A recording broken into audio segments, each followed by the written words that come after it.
They're coming.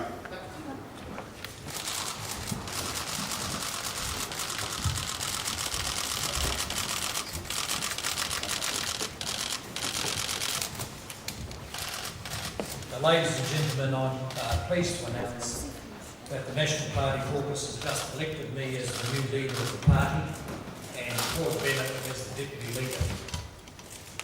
I want to thank my colleagues for the trust they've shown in me and for the constructive and civil manner in which they have debated over and chosen a new leadership team. I welcome Paula as the deputy leader. I'm proud to have a smart, accomplished and energetic woman as National's first female Deputy Prime Minister and New Zealand's second only Deputy Prime Minister who's a woman. She brings with her the political experience of winning and holding marginal seats, implementing world-leading welfare reforms, and an inspiring journey from teenage solo mum to Deputy Prime Minister of New Zealand. I also want to thank and acknowledge Jonathan Coleman, Judith Collins and Simon Bridges for a contest that focused on the challenges that lie ahead for our country and the kind of government needed to meet those challenges. I'd like to thank the outgoing Prime Minister for his service to this country.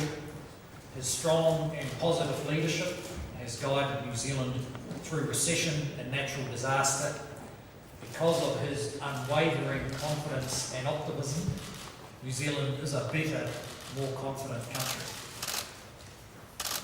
I also want to acknowledge and thank my wife Mary and our children, Luke, Thomas, Maria, Rory, Bart and Xavier.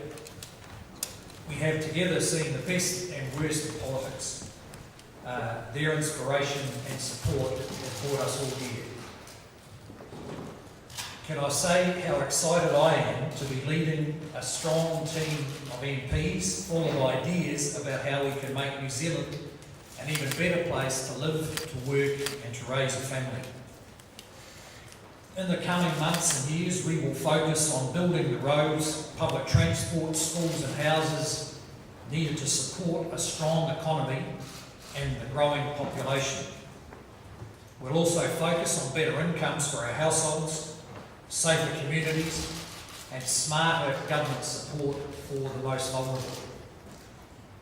This will be a government supporting economic growth and ensuring that the benefits of growth are widely shared. I will also seek to build on the international recognition earned by John Key for New Zealand's increasingly distinctive place in the global community as a successful economy, open to trade, open to investment and immigration. The National Party has always valued enterprise, hard work and the rewards that go with success. We recognise the aspiration of all New Zealanders to flourish. We support those who take risks to create new jobs and new businesses, and equally we support those who courageously leave behind welfare dependency to move into work, or who honestly face the impact of violence in their homes so their children can grow up safe and whole. These decisions are all of significant economic and social benefit to our communities. I believe that by supporting families, businesses, volunteers, iwi, unions and churches, government can do a better job of changing lives. Last Thursday, when it became, after it was apparent that I may succeed in the leadership of the National Party, I went to a women's leadership conference I've been booked in to speak at. And there I heard a poem performed by Selena Tusitala March, in which she said, "Lead and dig up the diamonds around you." That is our task together. Ladies and gentlemen, Deputy Leader of the National Party, Paula Bennett. I am honoured to have been selected to be the Deputy Leader of the National Party. This is a party that I have belonged to for a very long time and one I am immensely proud to be a member of. To serve the National Party as Deputy Leader is a great privilege and a responsibility that I take very seriously. And there is no one that I would rather be standing next to and supporting than very soon to be Prime Minister Bill English. We've worked closely together for many years. I deeply admire and respect him. He will serve this country as Prime Minister with drive, determination and compassion. And he has a really strong team and caucus standing behind him. Our caucus are incredibly talented and hardworking, and I am looking forward to working more closely with them in my new role and serving my country in this new role as well. Thank you. Mr. English, Any questions? what's the time frame for your cabinet reshuffle? Later in the week, but certainly before Christmas. What will it be, this week or next? Well, that's yet to be seen, but as soon as we can reasonably get through all the processes. What are you looking at for that reshuffle next year? Oh, the important thing is a cabinet that can make decisions we think are going to work for New Zealand. So the capacity to understand the issues and make positive decisions, and also with a view to getting the kind of mix we want in the cabinet for a government that could run through after 2017 should we win that election. So are there sort of big changes or is there some phase? Well, you'll just have to wait and see, but there will be change. What sort of Prime Minister do you see yourself as being? Sorry? Do you expect any departures potentially next year from some of those more long-serving ministers and MPs that maybe haven't announced yet? Look, I simply don't know. Those issues, will come up, no doubt come up in discussion this week. What sort of Prime Minister do you think? What sort of Prime Minister do you think will be for New Zealand? Oh, look, I want to be a positive Prime Minister for New Zealand.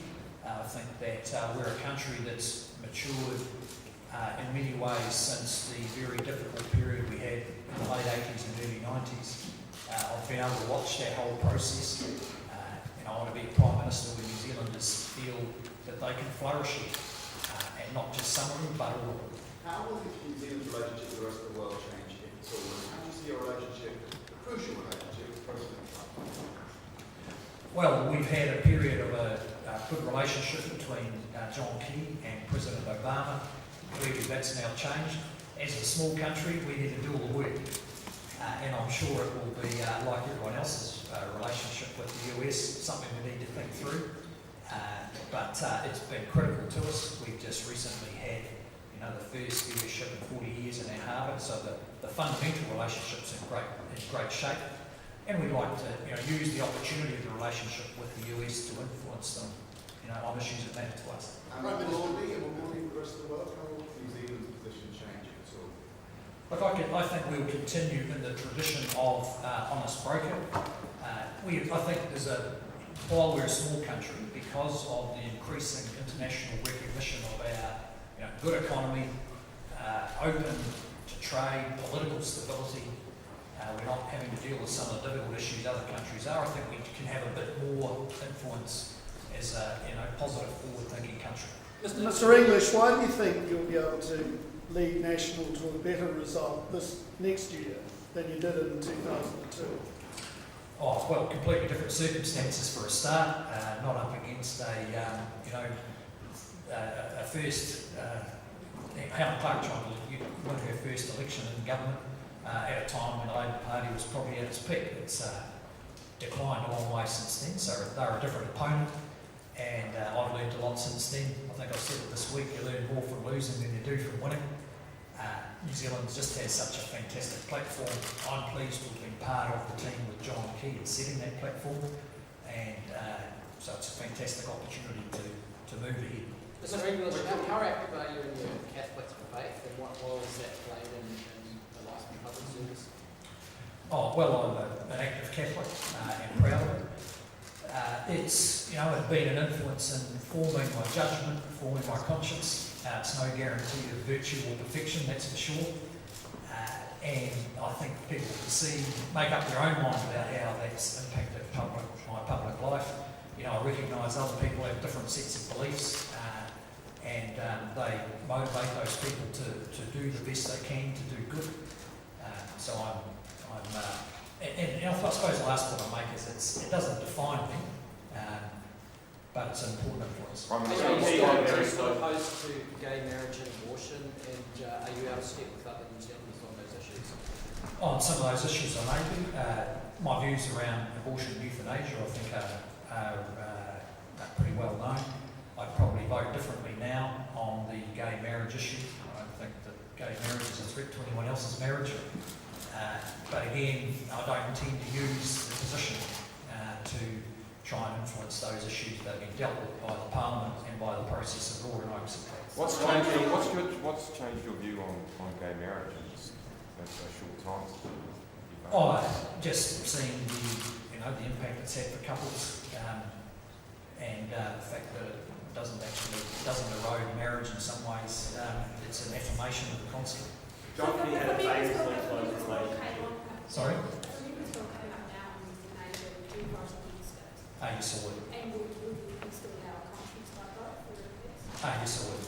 Prime Minister John, I'm sure the Queen is not actually on your mind today. What's your timetable for a republic? Sorry? What's your timetable for a republic? I don't have a timetable for a republic. I'll probably be having some communication with the Queen shortly, and she might even ask me about that. Does that mean that you'll never have a timetable for a republic? Or are you able to be persuaded? Look, I always think constitutional change needs to come from the people, particularly in a country without a written constitution. It's important to have popular assent to change. And so I would see myself as an individual driving to that kind of change. I think it's best to be genuinely grassroots. One last question then, as an individual, where do you stand? Look, I'm a supporter of the monarchy. Maybe not. I am a supporter of the monarchy. On behalf of national enthusiasm of the previous governments.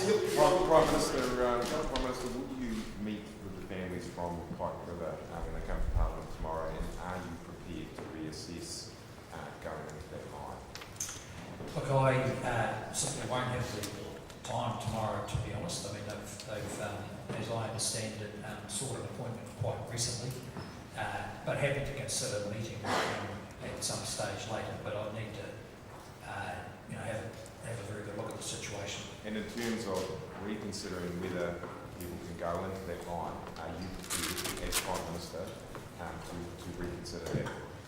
Look, I certainly wouldn't move to a position like that without further consideration. So I'll consider meeting with them, but not in a position to say that we change. But you're open to listening to the families, please, to get into that line. Well, I'm open to listening to the families, but not misleading anyone. It's not a political decision about whether someone goes in the line. Do you think the bodies at the Pike River 29 should be recovered? Look, that's not a matter I'm going to be dealing with in the next 12 or 24 hours.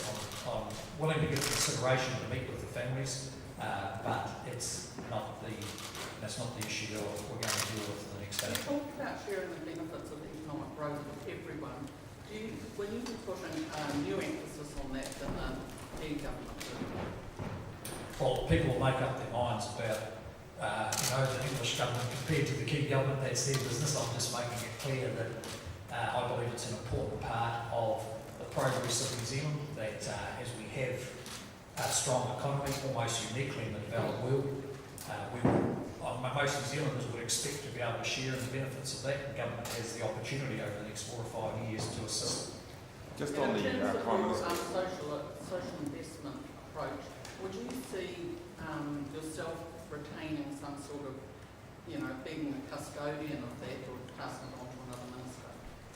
Well, that'll be worked out through the cabinet process, but regardless of ministerial arrangements, I will be taking an overview of it, because I am firmly of the view that government can do a better job with supporting the most vulnerable. There's no reason. We need to be much more active, much more focused on those who have huge challenges, and government has enormous capacity to do a better job, and I want to make sure that happens. Are you willing to revisit policies like raising the age of retirement superannuation?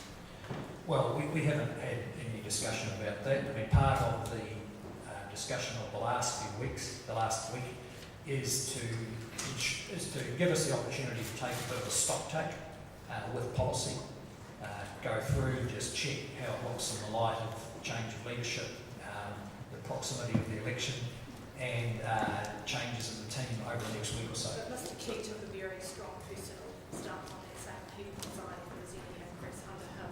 Do you intend to carry that on, or are you willing to revisit that policy and actually be open to potentially change? Well, I'm not making the same pledge as the previous Prime Minister did. That was a product of its time where there was a need to establish trust. And I think it was a sound decision then, because the election was followed by a recession which could have caused real insecurity for older people. I think now we have built credibility as a government that we will support those who are dependent on government for income. We won't put them in a worse position, we'll work to get them in a better position, and that's maintained. That is currently the One of the things we've heard a lot about from the backbench over the past week is a desire to be more included in the decision-making process. How could you see that playing out? Well, my deputy leader here, Paula, is going to be overseeing that. There's a natural opportunity for it now as we head into election year. Any government gets involved in its own processes. There's an opportunity now to clear the deck somewhat, to get focused on the policies we want to take through election year, and of necessity that requires the caucus to be involved. And I think we're also going to be running a bit of a broader team, because the previous Prime Minister had a capacity that took up a lot of political space. We're going to have more people with a sense of purpose to be able to do that. Prime Minister, does that mean having more people in cabinet? No. You will keep cabinet at 20? Well, there's a limit on the executive, and we'll stick to that. Does the policy rethink include housing? Would you take a fresh look at the idea of more government involvement in building houses? Well, that's already. Look, we will be doing a stock take, but the government's already pretty heavily involved, and you'll see more of that rolling out over the next 12 months. Just on the ministerial, does that mean possibly more members outside cabinet? No, look, there's a limit on the executive. It's a self-imposed one, but one that we need to stick to.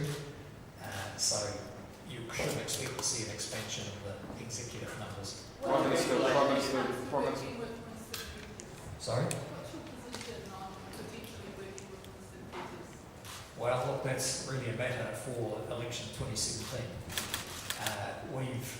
We'll be focusing on what the things the government needs to do, as I outlined in my remarks.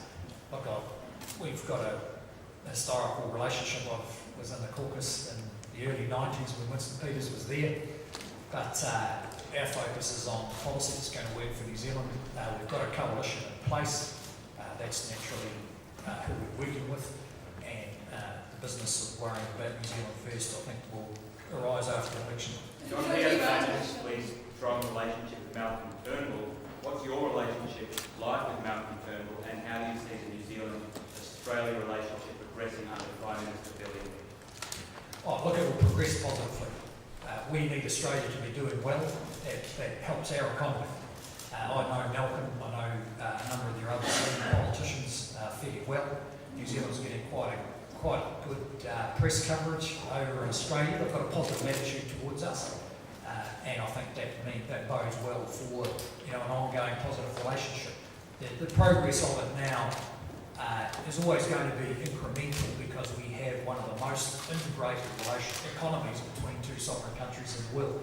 So I wouldn't see big shifts in it, but certainly continuing to build on that integration, because it works for New Zealand. Are you open to pushing the things that New Zealand and Australia want, like more access to the NDIS program, Medicare benefits, things like that? Are you open to looking at that? Yes, it will be. That's been the government's position. I think it's important that particularly our people with significant needs like disability deserve to have support. But look, I haven't spoken to Malcolm Turnbull yet. I'll be doing that today, and that will kick off the next stage of the relationship. Prime Minister, will you? Hold an election in September as Look, we'll deal with that early in the new year, when there's a cabinet in place, and the Prime Minister's actually in place. We'll signal it. Will you follow this example though and set the date in February? Well, you'll just have to wait and see. Prime Minister, are you prepared to call an election to avoid a by-election in Mount Albert? I think one of the worst reasons for having an election in New Zealand the fact that the Labour Party are losing their moderate members and their competent members. So no, we won't be driven by their internal problems. We're driven by what works for New Zealand, not what works for the Labour Party. Just back on coalition arrangements, are you signaling that you think this stays in the coalition you've got and will support partners you've got with ACT and the Māori Party? Well, I've still got to go through the process of ensuring their support for the renewed leadership of the National Party. So I'm not signalling anything about what might be complicated, negotiations after an election. But we have partners who are committed to stable government. We work together well. They stretch us. We've achieved a lot, and it'd be great to have that continue going ahead. Prime Minister, if you win in 2017, Prime Minister, do you give the New Zealand public an undertaking that you will stay on for the full term if you win in 2017? That is about 3 layers of hypothetical questions there. I've still yet to be sworn in as Prime Minister, but thank you for your confidence. Can I ask the Deputy a question? That over the last couple of days, you began life as a solo mother at 17. Have you had to pinch yourself? Because it's been a relatively meteoric rise for you in politics. There's certainly been moments over the last couple of days where my husband and I, who knew me as a teenager, and my parents and family have kind of reflected on sort of where I was and where I am now. There was, a moment when I was a 17-year-old Māori solo mum in Taupo with school with no qualifications. I didn't have a job, and it looked pretty bleak actually. And I reckon it's a credit to this country more that there are opportunities and actually you get a second chance.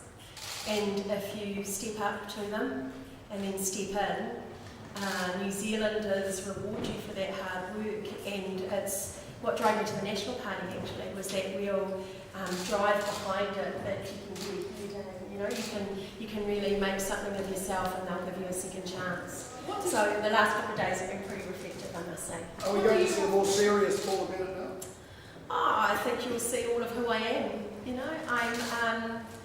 I love this country and I've got a role to play now with my caucus, and it's a different role. So I think you will see me step up and into that. I see myself very much a support role to the Prime Minister, and that's a huge privilege for me. So I think not necessarily more serious, but I take this job incredibly seriously, as I think I have right throughout my parliamentary career. Actually. Any aspirations to step up further down the track? No, this is just great, thanks.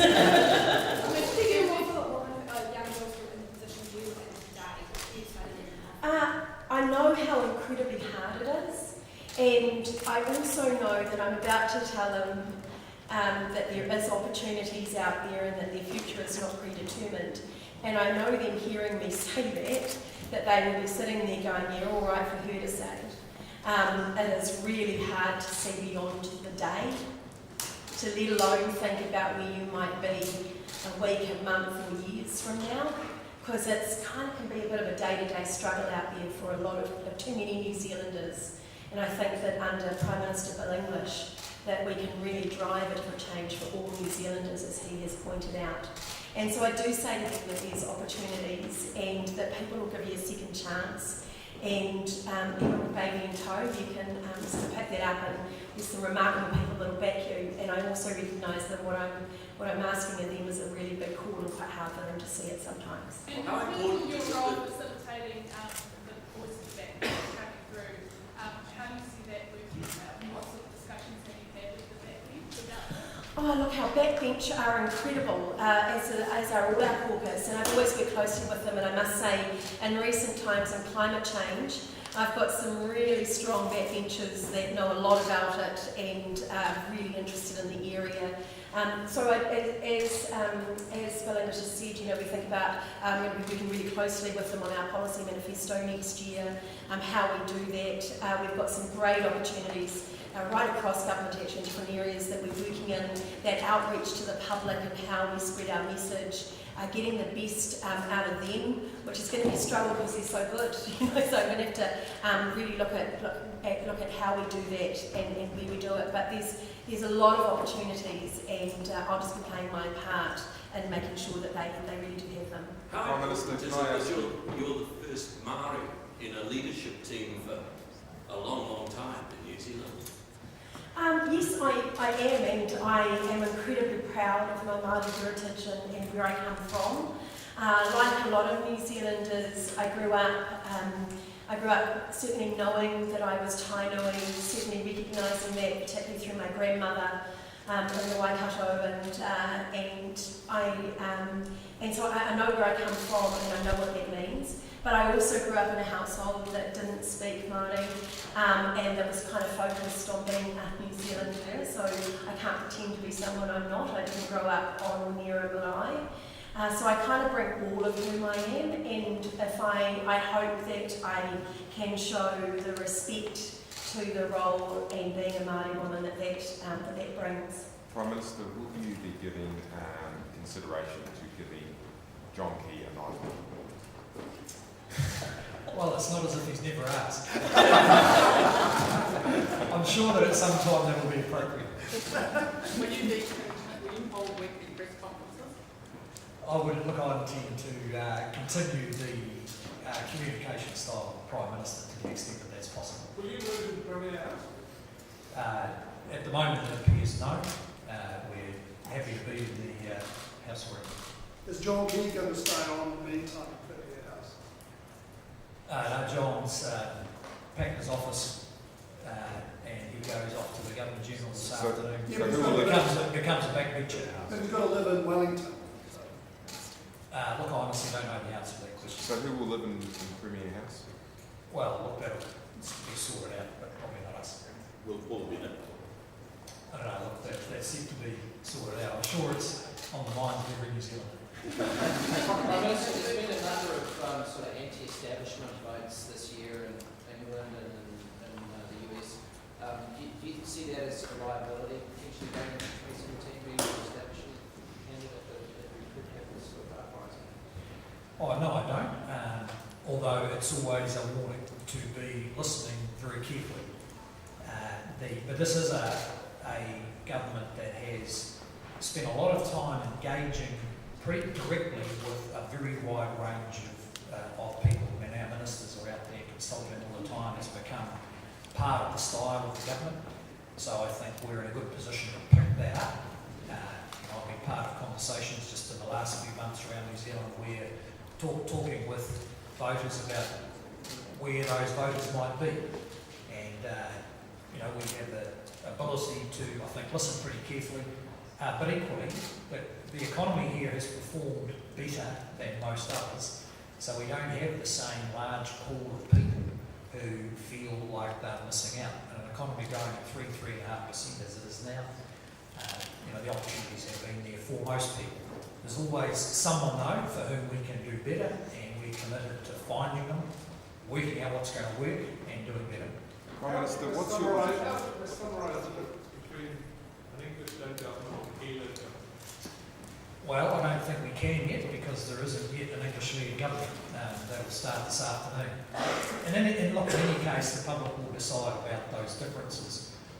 John Key has given me and the caucus a fantastic opportunity to build on his remarkable leadership. He'd be the first to say there is so much more to be done.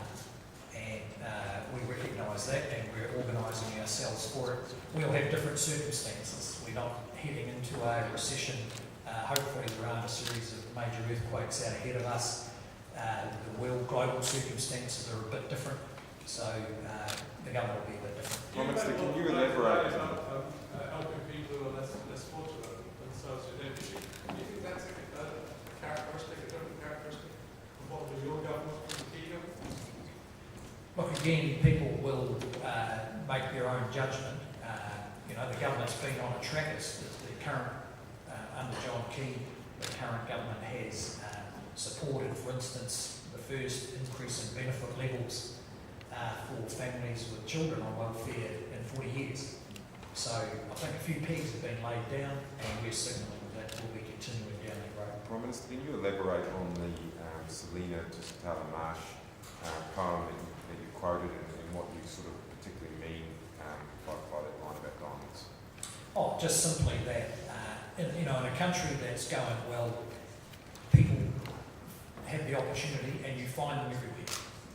Part of the privilege of politics is people who, in our electorate offices, you find are making hugely courageous decisions with very difficult lives, and with a bit smarter support from government, could really achieve their aspirations, and their aspirations, different from everybody else's. I've never been in a community where there isn't someone with the vision and the energy to change how it works.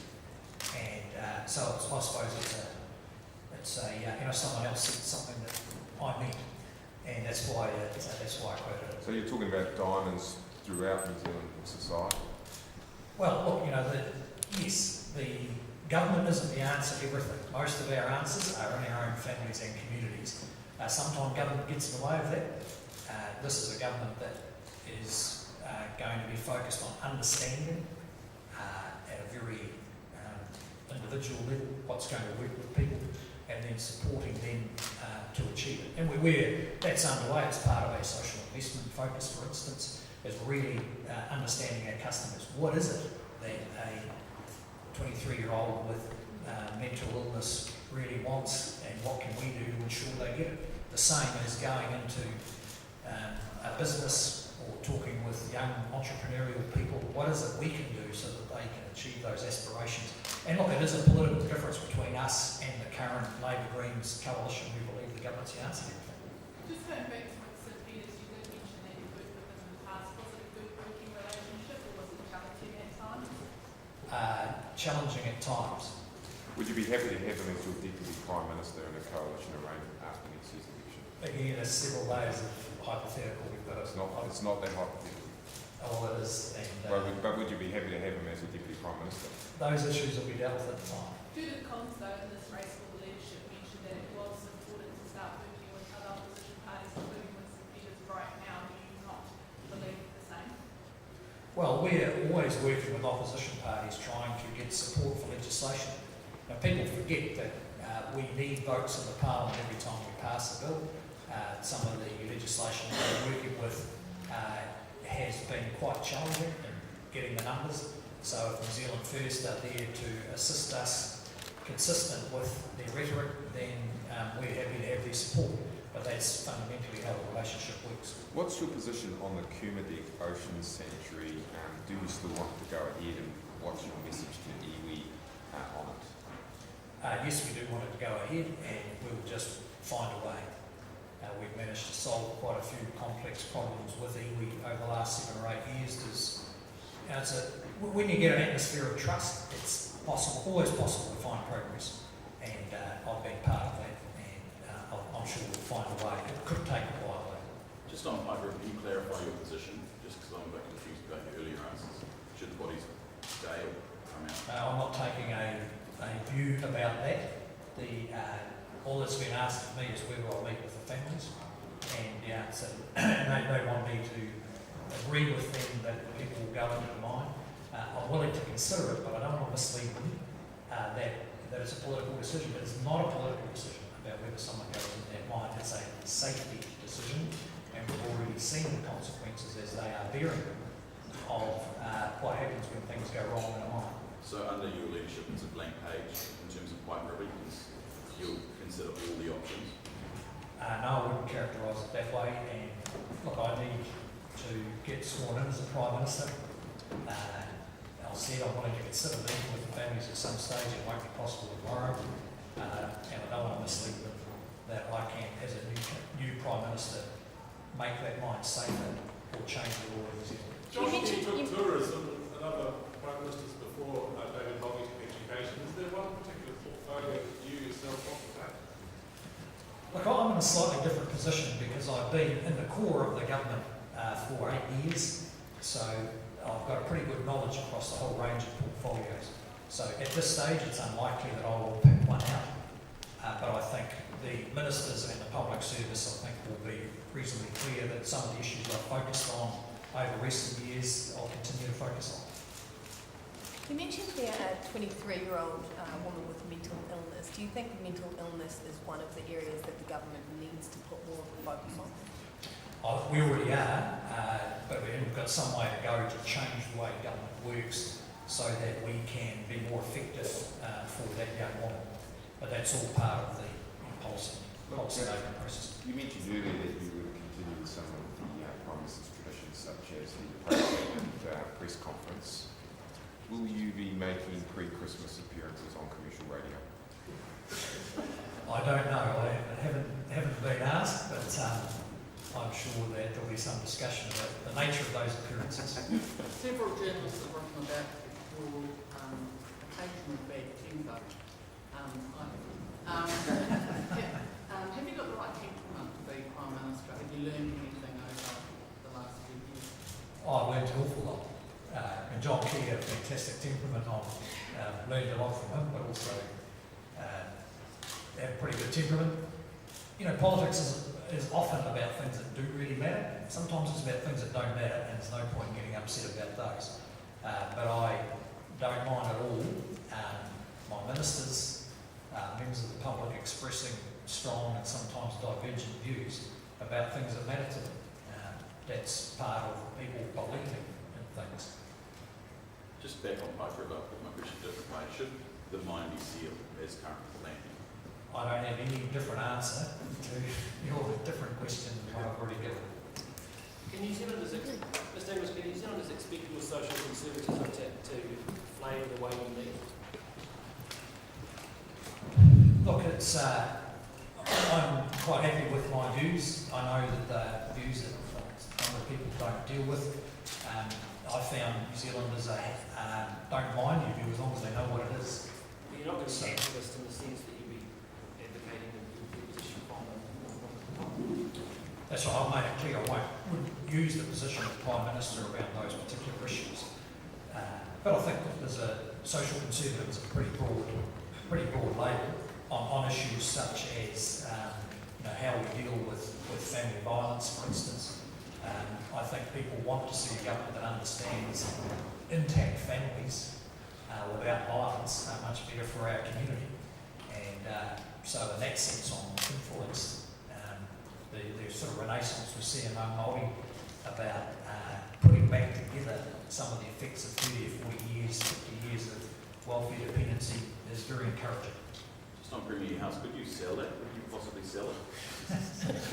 No, I think that brings the end of question time. Thank you very much.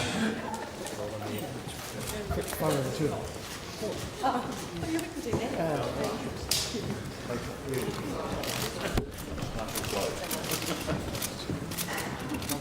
Just a couple of minutes.